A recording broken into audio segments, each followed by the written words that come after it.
Congrats on Lake George. I thought it was wonderful. Thank you. Thanks You, for watching man. it. Yeah.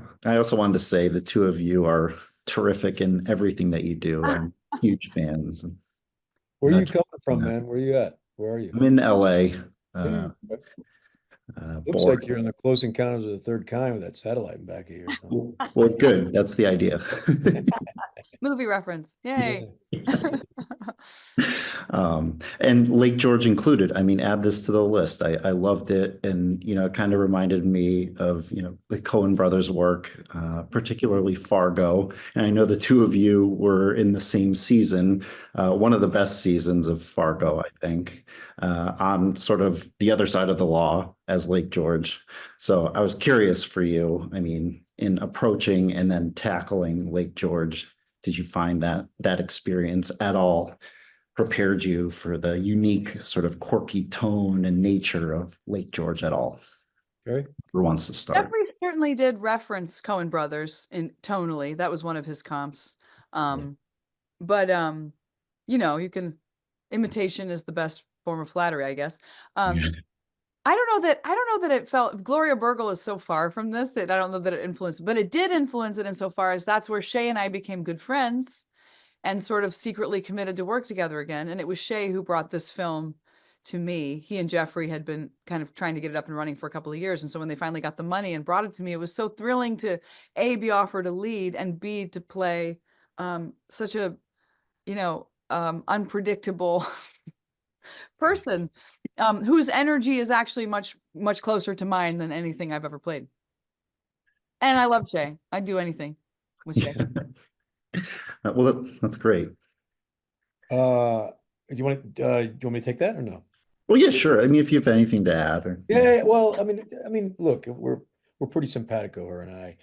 The thing that I like to say is you can be great friends in real life and you never know how it's going to meet up on screen. You can't create chemistry. You need a great actress. And I knew that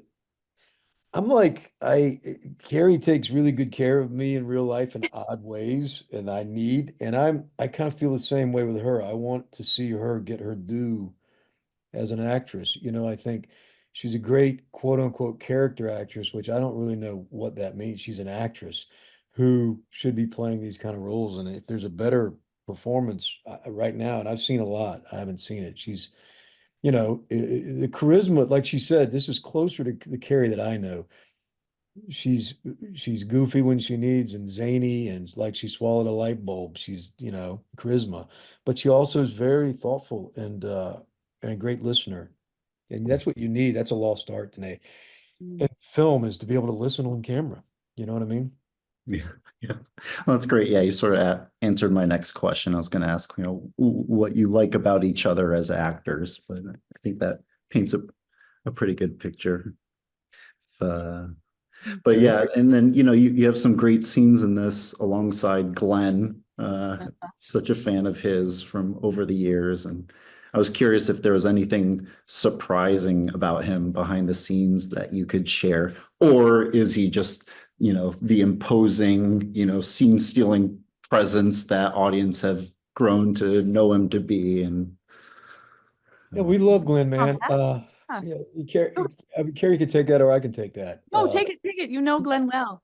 Well, I mean, look, man, when we got this, just real quick, when we got this, I knew it was going to be tough to execute because it's a crime, it's got all kinds of genres, but it's really character based. So you need great actors. You need four, great actors to go in this and not play at it, really inhabit it. And so my first call was to Carrie, and Jeffrey was like, "Oh my God, I love her, and I've written her a fan letter that want to work with her," and it matched up. Glenn, I knew, this crime boss, I knew he had to be imposing. And Glenn in life is a beautiful human being, which yeah, lends itself to being able to play scary. You know what I mean? Which lends itself. He doesn't wear it on his sleeve, but also by the end of the film, he has to go to this other place, this yeah, vulnerable. yeah, And I knew Glenn, you can't just, oh, okay, we're gonna get this together. Okay, we're ready to shoot and action go. You can't do that. You have to go to that place. Both of them do in this. She at the head of the piece, and him when we when we both come back. And I knew he could execute it. And I mean, I called him and he was, I'd done Waco with him and he came on Boardwalk Oh, Empire. yeah. I saw him twice. I called him on Waco as well. We had an actor drop out and he got on a plane and came in. And I said to Mike Shannon and the brothers, the Dowdles, I said, he can execute this. And really, and he did. So he's as good as advertised. Yeah, and Carrie, you have some great moments with him. I mean, Yeah. He it's is. He very, said he's a teddy bear guy. The thing that struck me too is that he came in having to do all this really hard stuff because we shot in that Glendale mansion first. oh, And so he had to just like hit the ground running. And he seemed so comfortable and like confident on set. And I think at one point you told me he'd been nervous, and I was just shocked because he just is so grounded, yeah. He's Well, great. that's great. And I also wanted to say, like I said earlier, huge fans, and you guys are in some of my favorite HBO shows from over the years. Leftovers, Boardwalk, and Carrie. I saw that you're going to be in the new season of The White Lotus, which I can't wait. I'm Yeah. obsessed with Mike White's work, and I was just curious if you're able to share. I mean, when it's going to be released in this sort of post-election era, do you think it's going to be sort of received differently, after the election? And of course, you were shooting it, I think, leading up to the election. So I was curious how that was. Yeah. Well, there will be some surprise. I think there will be some, because Mike is the kind of artist he is, he Yeah, can't help but be relevant in the moment he's speaking. So yeah, I think it will resonate in a couple of really surprising ways. yeah, Um, yeah, but art is always transformed by the time it's being made, and also the artists are the keepers of history also. So when in fractious times, some of the best art will emerge. I'm hopeful that that will be one of the few positive things that comes out of this time.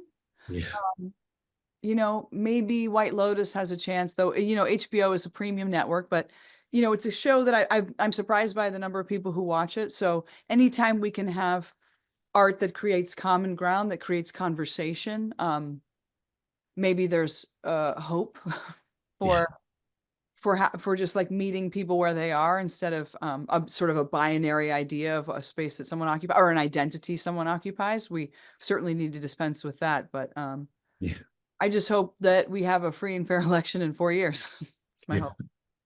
Amen. Me too. Well, great. And Shay, I also wanted to congratulate you. The new trailer for one of your next movies, I think, racked up 17 million YouTube views in like 2 days. And I was curious if you're able to share. I'd love to hear what were some of the most impressive parts of making that next Mission Impossible movie? And do you think it seems like the final one for Tom Cruise or the franchise? Because a lot of people are wondering that. The movie looks amazing, by the way. I think it's going to be amazing. I really do, because of him and Macquarie. They're Look, she's so smart with this White Lotus. I got to be careful. I can't give away too much.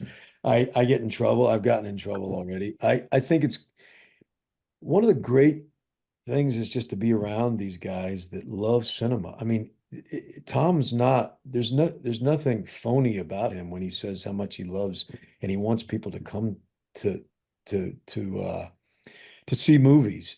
And I don't think incidentally, I don't think there's a reason why they're getting better. Each mission gets better. Once Macquarie took over the franchise, they're thoughtful to be around Cruise, even though he's the biggest movie star. Tom wants you to be great. I mean, like bringing it back to Carrie and I, like I kind of have this thing. I'm gonna do my best work off camera for her or for Tom.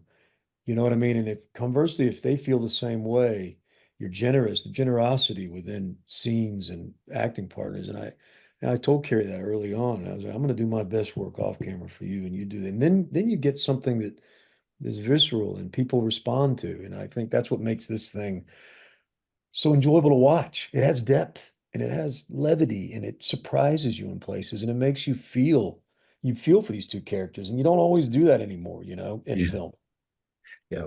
And I was going to ask my last question with Lake George. I mean, when you were first reading the script, did you see that little twist coming with Glenn's character at the end and certain developments. I mean, did you think you had a good grip on it, or were you get to certain pages and you're like, Jesus? Yeah, I laughed out loud. I laughed out loud at that moment. I remember. I was like, Yeah. oh, I didn't see it coming. It was really funny. Yeah. And I did have a few moments like that in the script and then the scene like where the scene where we're the dirt scene, I'll call it, I guess. Like that's Oh, just yeah. do and just like to read that on the page and get to like imagine what that will be like and then to actually execute. I mean, that stuff is just great fun. It's great fun. Yeah, it's great. Well, great. Well, congratulations again. I can't wait for everyone else to see Lake George, and it was very nice to meet the two of you. Thank you. Thanks for helping get the word out. Oh, Thanks, of man. course. Yeah.